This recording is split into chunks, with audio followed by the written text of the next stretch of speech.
With the Mike Zimmer hire official, the press conference having just wrapped up here, I wanted to run through what I think the defensive changes are going to be, what I think Mike Zimmer's defense will be, and how it could be different, some similarities to how things were run under Dan Quinn. We'll break this down, and as a reminder, we will have daily videos, if not multiple videos a day for you here on the Cowboys Report. So if you haven't already, hit that sub button for me right now, youtube.com/CowboysTV. All right, first up on the likely changes, I think you are going to see more base personnel. Now, when I refer base personnel, base can be a little bit deceptive in the sense that you're still mostly in nickel, which is how the modern-day NFL runs. To a certain extent, and this is getting kind of maybe into the weeds a little bit here and getting too, minute, etc. Base is just your heavy personnel. Outside of goal line's different. The last 2 years in Minnesota, the Vikings were in their base defense, so 4 down linemen, 3 linebackers, 4 corners, about 34% of the time. Relative to the rest of the NFL, it actually was a little bit more above average. Also, not necessarily some crazy, insane, ridiculous rate where they didn't match up with the secondary. They matched personnel a lot more than Dan Quinn did. You saw the issues with Dan Quinn. Even if we're counting Marquise Bell as a linebacker in those coverages, he was not matching with 3 linebackers out there. He was matching still in nickel consistently. Now, the heavy base personnel for Mike Zimmer is 4-3, and I don't think that's going to change. But Zimmer has run both. And in general, the 4-3, 3-4 conversation is very much overblown. It is not nearly as impactful as it was way back when Zimmer was here under Bill Parcells, and they made that switch to a 4-3, 3-4. You want to be able to be multiple, to be able to do several of those different looks. And Zimmer has shown he's able to do that, which we'll get to more in depth here. The next likely change I'll think you'll see is some double A-gap looks and simulated pressures. Now, if you're going, what the hell is double A-gap? I get it. Some images from previous film studies done from Minnesota that are very valuable here. Double A-gap, you got 2 guys lined up in the A-gap, i.e. next to the center between the guards, right? And you can do multiple things out of this look. And you've seen some of the best defenses, and occasionally Dan Quinn would do these looks even, and they'd bring what we call simulated pressures, where you're showing on these lists here, you're showing all these different players. You got 4 down linemen, 2 linebackers, or on the previous one, which we can always go back to here too, Chris. I'll spend time on this. A safety can be mixed in down there. You can put Anthony Barr on the outside. You can do a lot of different fun things with these looks. And the challenge you're imparting to the opposing offense is, okay, especially this other look here. You got 7 guys. Go to the next one for me, Chris. Got 7 guys lined up here over the line of scrimmage. Now, maybe one's going to take the slot guy tight end, but it doesn't matter too much here. You're challenging the defense, okay, or the offense, who's coming? And what you can do is you can put Micah Parsons in there. You can stand up a different linebacker. You can stand up a safety if you want to. And what you'll do is try to confuse who's going to come. And the other photo here is perfect. Okay, who's going where? And what they like to do sometimes, and I think this graphic shows it pretty well, is both guys are going to come from that A-gap look, and then whichever one the center commits to, he's dropping off. And you're trying to get that quick free rusher up the middle. You can bring some corners involved here, and you can show you're going to bring all these different guys and kind of break the rules for the offensive line. This is something that's become very, very popular these days on the defensive side of the ball, and I am a big fan of these looks. I like these simulated pressure looks designed to trick and confuse the offense, and they've been used by other good defenses. I think that will be a staple. I think you will see Micah Parsons line up in there. And by the way, when Dan Quinn did those looks, they did that too. And you're seeing it elsewhere. Like the Browns have put Myles Garrett there. It's a valuable thing because you're getting a more favorable matchup in most cases over a center or a guard than over a highly paid tackle. So what is your confidence level in Mike Zimmer as the Cowboys defensive coordinator? Scale it for me from 1 to 10. 1 on the low end, 10 on the high end. Sound off with the pinned comment of today's video. Now, tying into the simulated pressure, double A-gap stuff, you're going to have more disguise looks. Not just at the front of your defense, but in the back end as well. Quinn's defenses by design were simple to allow guys to play fast, sometimes too much so. And I think that was really apparent when this defense had their best struggles against some of the better offenses that utilize all that motion stuff. And motion is valuable to offenses because it can help the offense identify what the coverage is going to be. And they can force you to kind of show your hand earlier than what you wanted to. The disguised looks can help against Shanahan's types of offense. You saw it in the Ravens game, and you saw it in the Chiefs game as well. It is also more challenging on your defense. You're going to show a cover 3 look. You're going to rotate it. Ends up being quarters cover 4. You're going to show that man all-out blitz. You're actually going to drop a bunch of guys. You're going to do a fire zone look. It makes it a little bit more challenging, including with some of the man-match stuff we'll get to later on in terms of coverage. But first, today's show is made possible by Game Time. It is Valentine's Day. If you forgot to get something for your for Valentine's Day, you can still save it. You can still get tickets to, probably not a sporting event, although they of course have that on Game Time, but theater, comedy, concert. That way, when you come home from work today, it's not like, honey, what'd you get me? And you're like, I got you the flowers and the chocolates that everyone else does. You got, no, you maybe still get that. But you come home like, I got us tickets to insert concert here that you really wanted to go to.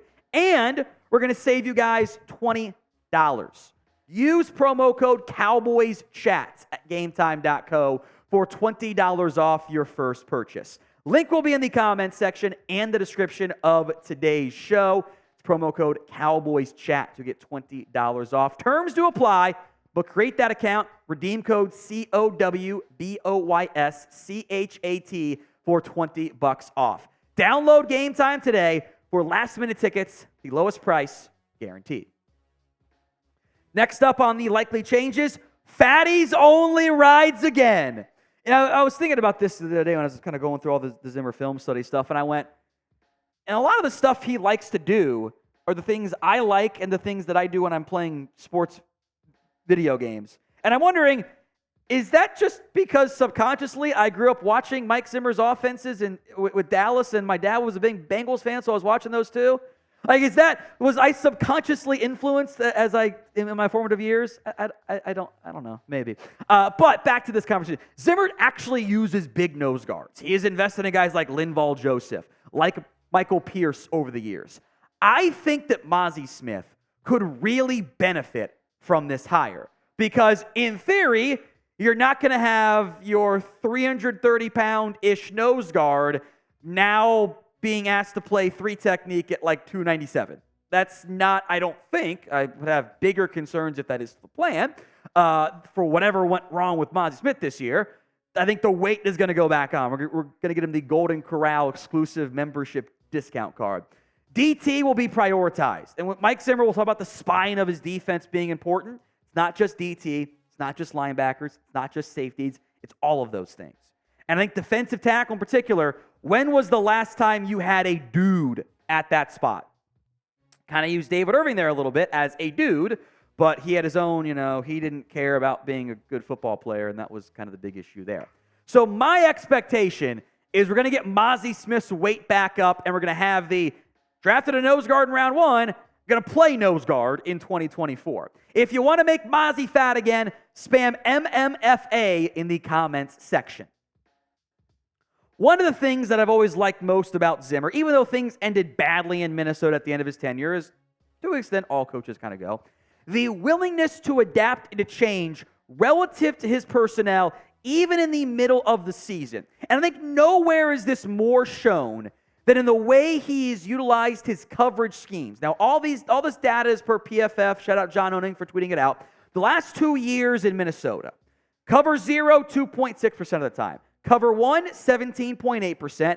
Cover 2, 18.3%. Cover 3, 21.9%. Cover 4, 13.6%. Cover 6, 10.5%. Cover 2 man, 1.7%. If you're quick at math, it's not quite 100%. There's some outlying coverages, etc., that don't fall in the same category, or PFF wasn't fully sure, but we'll go more into this here in a little bit. Meanwhile, in Dallas, a lot of cover 1, a lot of cover 3, some cover 4, and a very, very heavy man scheme.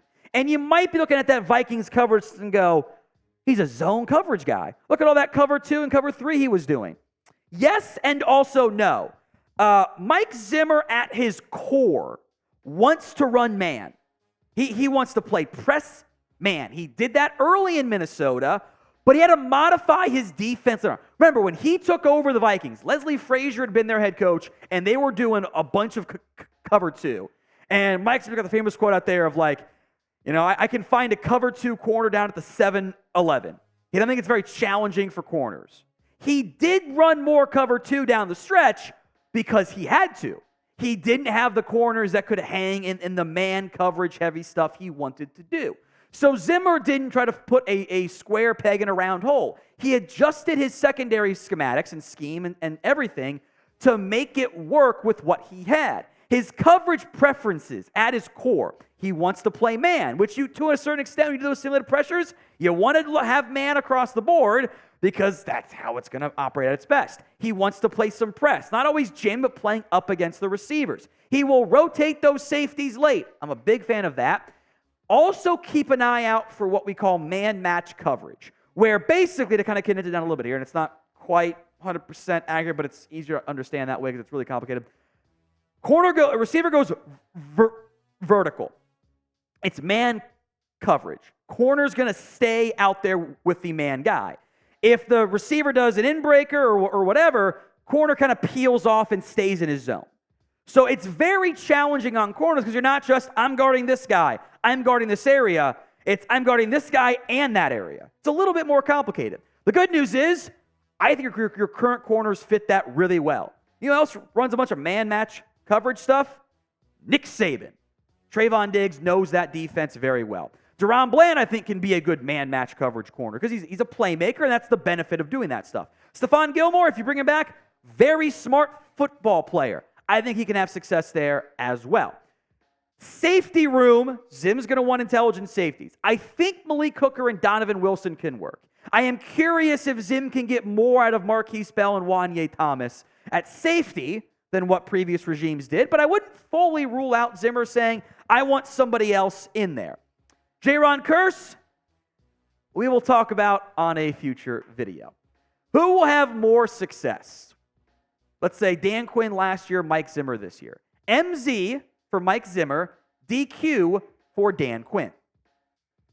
The final change is the one that Zimmer not subtly alluded to, saying, yeah, I got this reputation of being a jerk, whatever. It's a different coaching style, which is not a bad thing for either side. Zim's a very different coach than Dan Quinn is. Dan Quinn is the player's coach, right? That's why everyone loves him.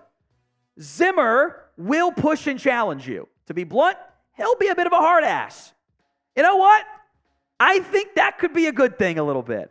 And I think it's very telling that two of the people who love Mike Zimmer the most are Darren Woodson and Deion Sanders.